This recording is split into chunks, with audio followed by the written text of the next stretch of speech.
حدیث اور سنت میں فرق ہے۔ حدیث خبر کو کہتے ہیں۔ کوئی کسی سے کوئی بات سنتا ہے تو وہ قول ہوا۔ جب سننے والا وہ بات دوسرے کو بتاتا ہے تو وہ خبر ہو جاتی ہے، جسے حدیث کہتے ہیں۔ حدیث پر عمل نہیں ہے۔ جب حدیث پر تحقیق کر لیا جاتا ہے کہ یہ حدیث قابل عمل ہے تو یہ حدیث اب سنت ہو جاتی ہے اور سنت پر عمل ہے۔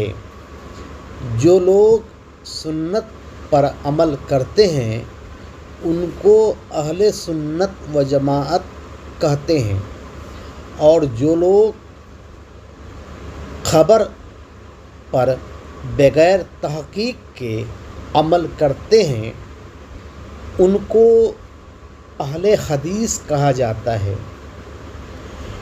خود کو اہل حدیث کہنا بدعت ہے۔ کسی اسلاف سے خود کو اہل حدیث کہنا ثابت نہیں ہے۔